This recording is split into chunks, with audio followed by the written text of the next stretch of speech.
And if you're like me, the biggest reason we Tishes chose the arts is because we literally can't do anything else.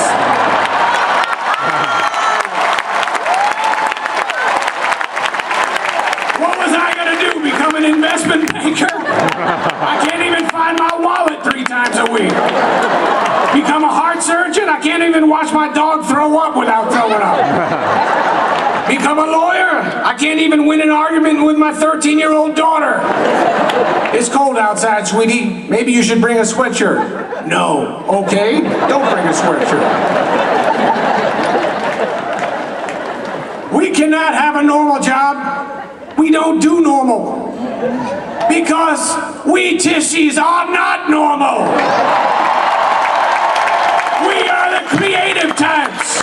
The deep thinkers, the risk takers, the storytellers, the designers, the influencers, the wordsmiths, the filmmakers, the critics, the thespians, the ringmasters, the freestylers, the music makers, the visionaries, the dancers, the dreamers.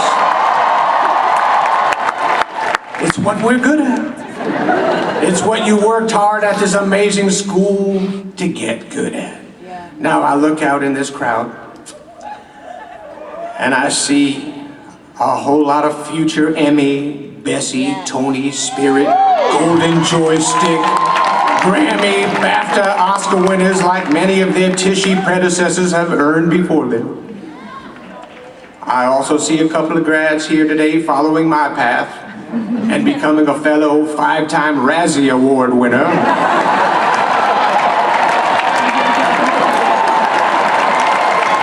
Which, if it does happen, don't be upset, call me. And I'll teach you the proper way to laugh all the way to the bank. Good times or bad times, us Tishies will stick together. That's a lifetime Violet Tishy promise. And yes, and yes, young Tishies. And yes, young Tishies, after you leave here today, each one of you will be on your own path. Some will get to their goals quickly, some might take a bit to get there. Some will change goals and say, fuck it, I'm gonna be an agent.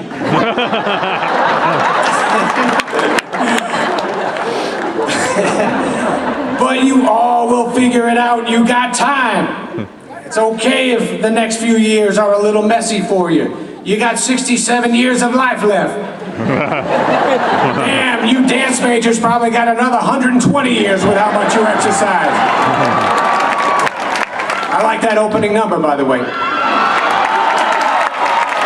But I am telling you, your creative goals are going to happen because you're gonna make them happen. For 4 years, you have learned from some of the most brilliant professors and brilliant students you could ever surround yourself with. You are prepared, Tishies. You got the goods, Tishies. You earned the confidence, Tishies. You are the NYU elite, and you are going to go out there in the real world and kick some creative ass. Can I get a hell yeah?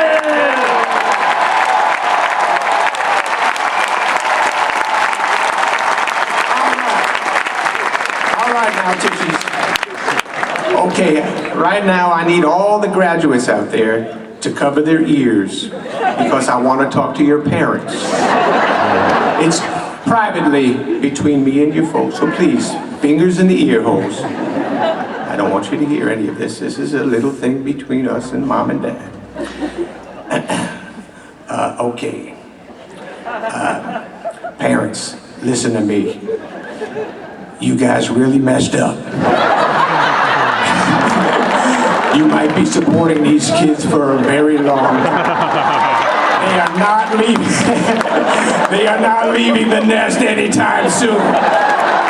This is a tough business they chose, but there's still time to talk them out of it. I'm trying to talk my kids out of showbiz, and they know fucking Adam Sandler. Moms and dads, if you ever want to make love alone in your house again, I offer 2 pieces of advice.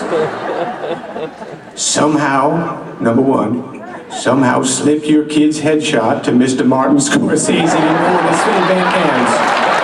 He'll love it, I promise. He's probably gonna take the back exit out of here, so make sure you get there before he does. And do not take no for an answer. That's how Leo's mom did it.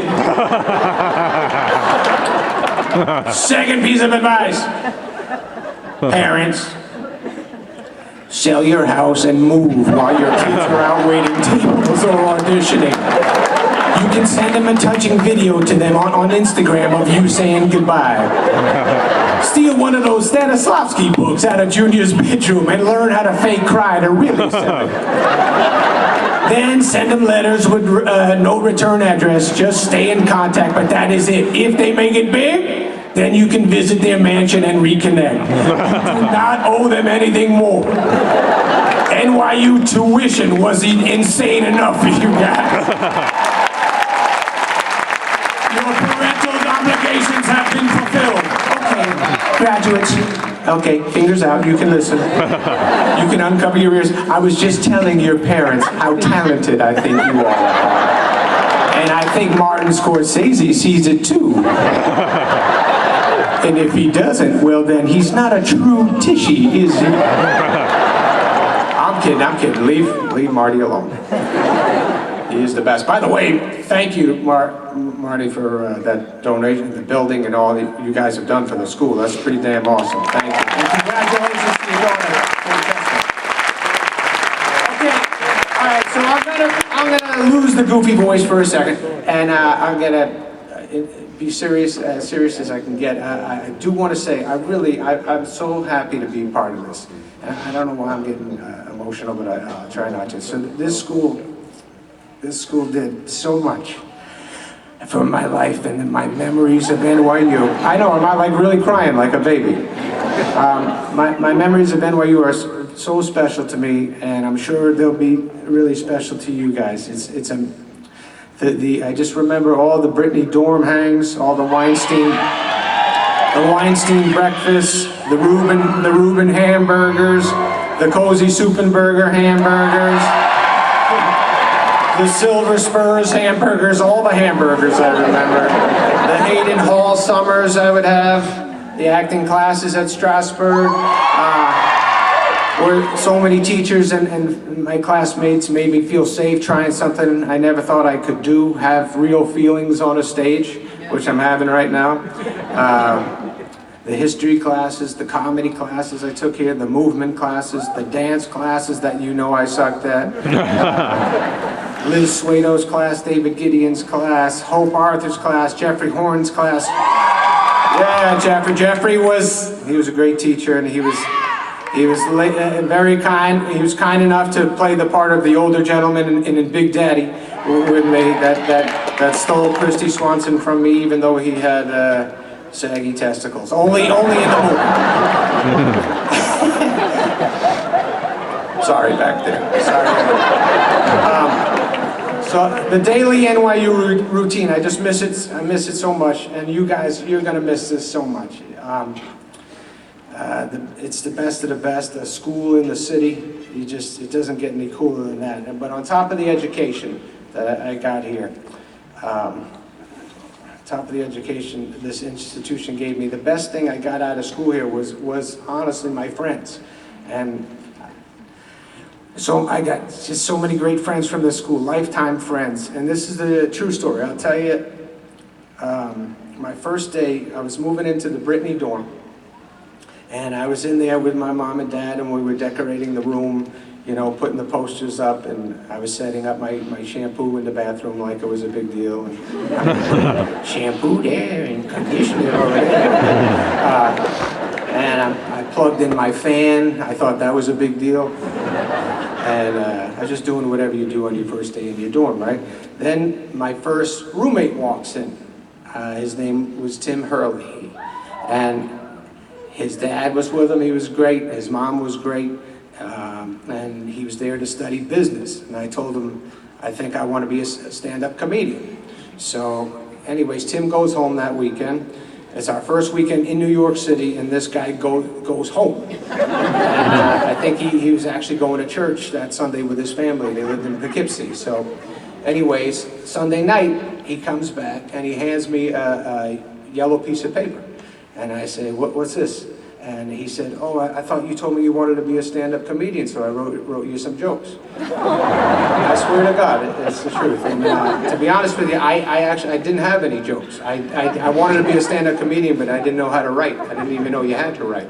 So I thought I was just going to go on stage and go, hey. Yeah. So the jokes he gave me were funny, and they were different, and I used them at a club in the Village. I used to go up at this place called the Paper Moon, and while I was going to college, and I did it a bunch of times, but the first night I used his jokes, and I did okay. I didn't do great, but I did okay.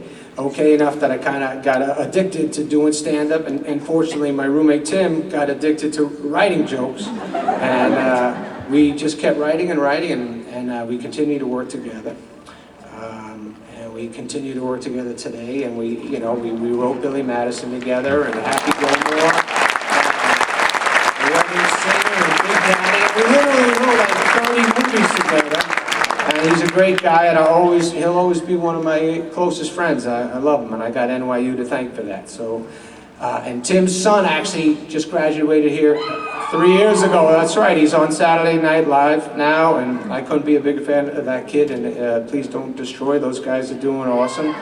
And just a lot of my NYU friends, I still work with.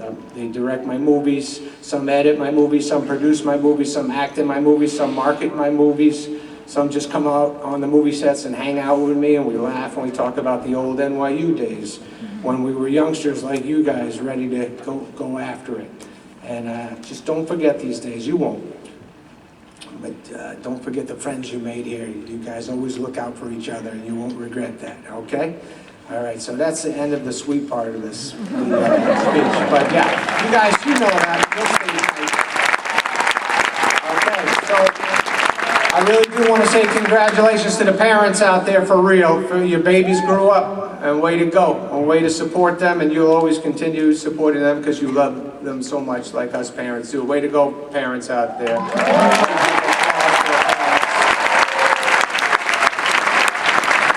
Yeah. They're going to be your biggest fans for life. That's just how it goes. My wife and I, we have 2 daughters, and they act, and man, that's anything they do. We go crazy for them. But most of all, congratulations to you guys, the class of 2022. You made it to Radio City, baby. The world is waiting for you. You're going to do great. I'm happy for you, and I hope 33 or 34 years from now, you all get to come up here and say, Nib High football rules, and thank you, NYU. Okay.